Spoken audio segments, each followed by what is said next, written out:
Assalamualaikum warahmatullahi wabarakatuh. Selamat pagi, selamat malam, selamat sore bagi teman-teman yang baru menonton video ini. Semoga selalu diberi kesehatan dan kemudahan oleh Allah Subhanahu wa Ta'ala. Oke teman-teman, pada video kali ini kita akan membahas prediksi soal SKB CPNS untuk tenaga medis tahun 2020. Oke, sekarang kita ke contoh soalnya.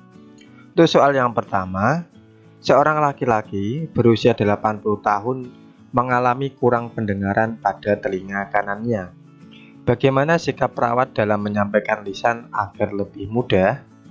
A. Suara keras dan perlahan di telinga kiri. B. Suara pelan di telinga kiri. C. Suara keras dan perlahan di telinga kanan.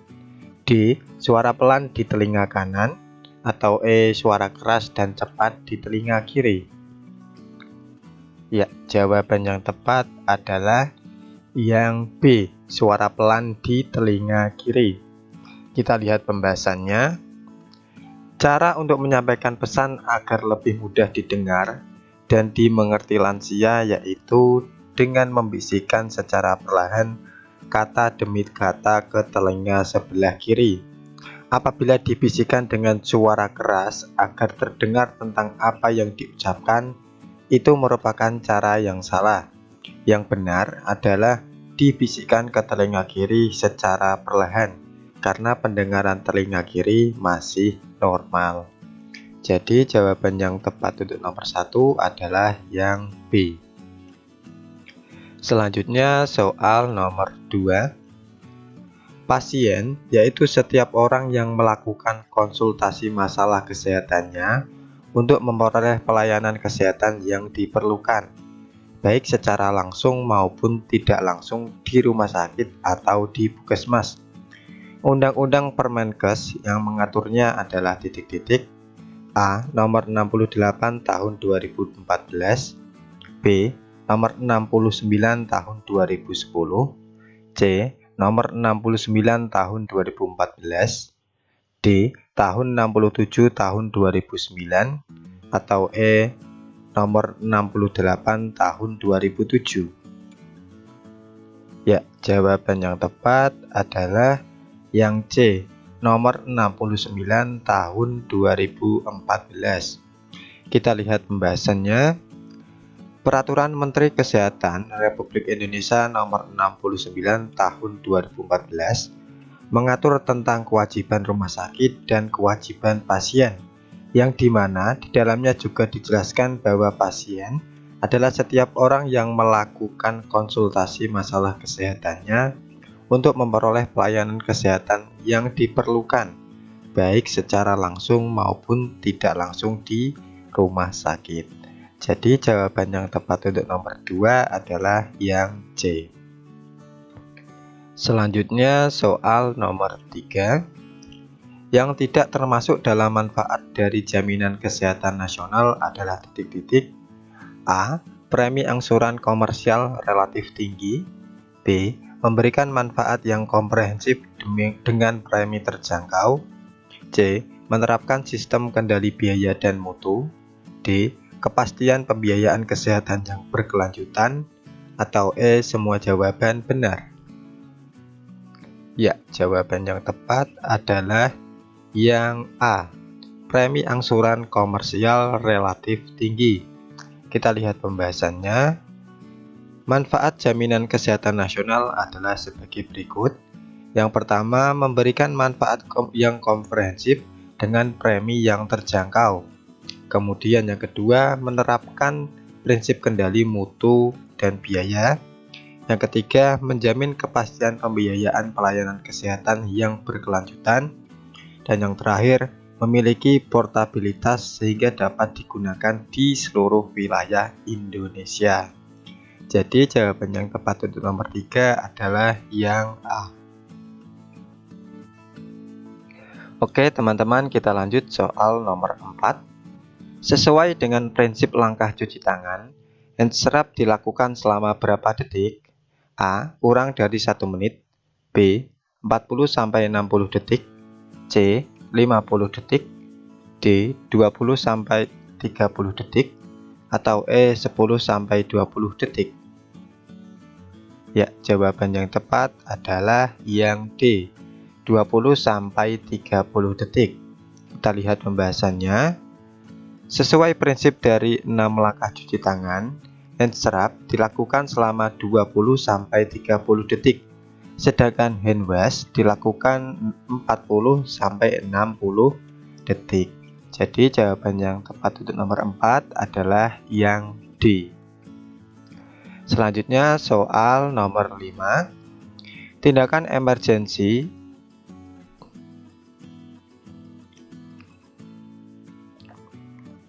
Oke, selanjutnya kita lanjut soal nomor 5. Tindakan emergensi apakah untuk mengatasi gagal nafas? A. Ventilasi mekanik.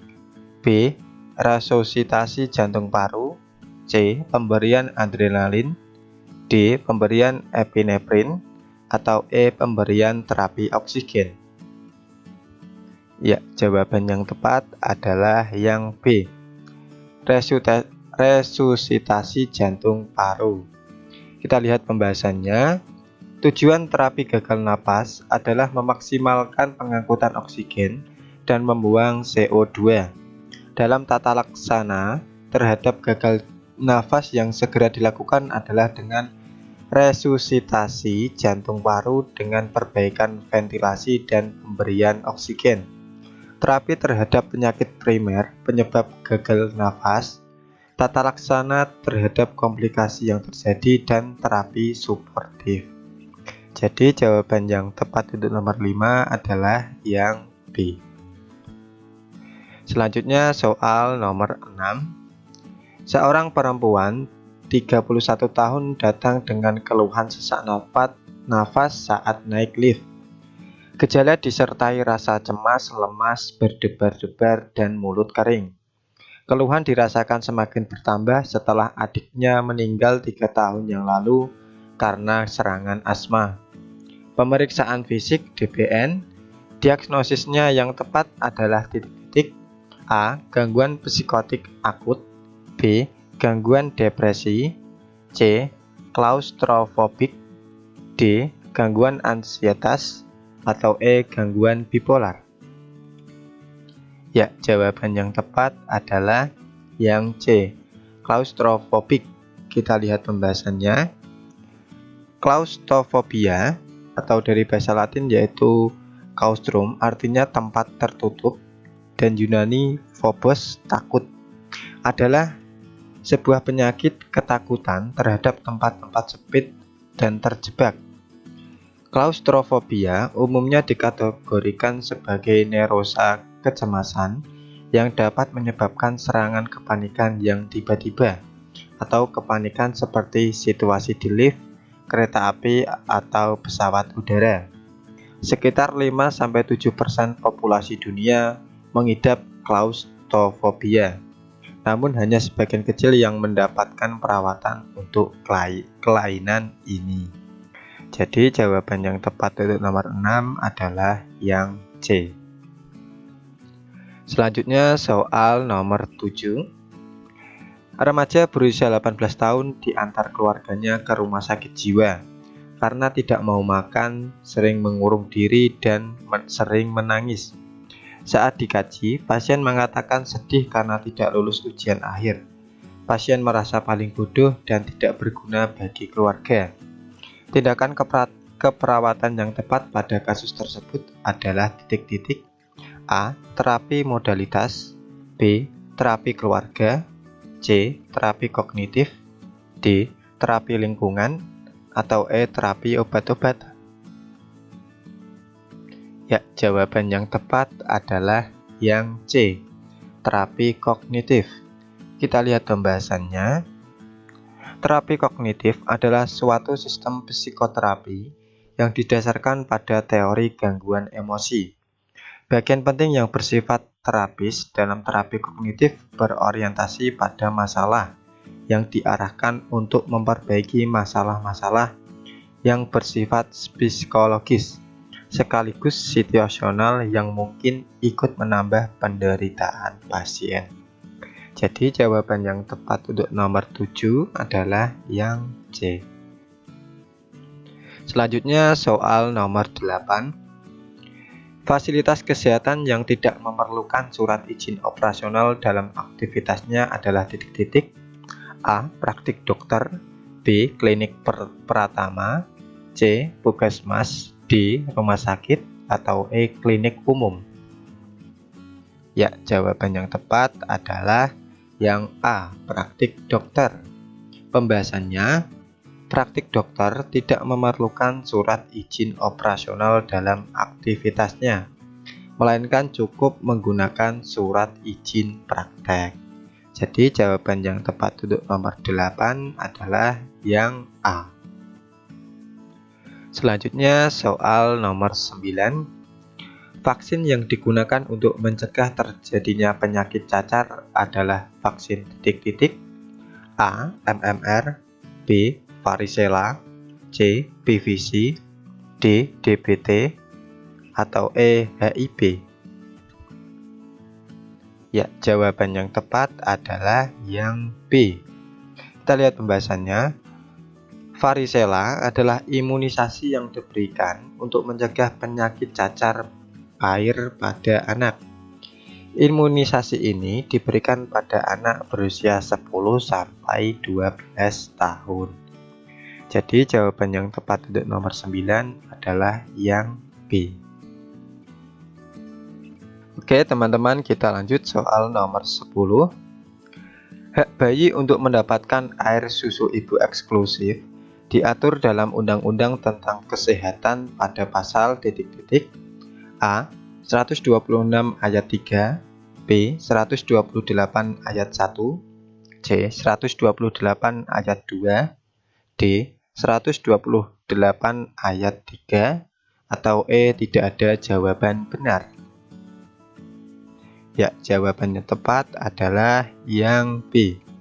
Pasal 128 ayat 1. Kita lihat pembahasannya. Dalam pasal 128 ayat 1 UU nomor 36 tahun 2019 dijelaskan bahwa setiap bayi berhak mendapatkan air susu ibu eksklusif sejak dilahirkan selama 6 bulan, kecuali atas indikasi medis. Jadi jawaban yang tepat untuk nomor 10 adalah yang B. Terima kasih sudah menonton. Jika video ini bermanfaat, silahkan like. Jika tidak bermanfaat, silahkan dislike. Dan jangan lupa sebarkan ke teman-teman kalian jika bermanfaat. Sampai ketemu di video selanjutnya.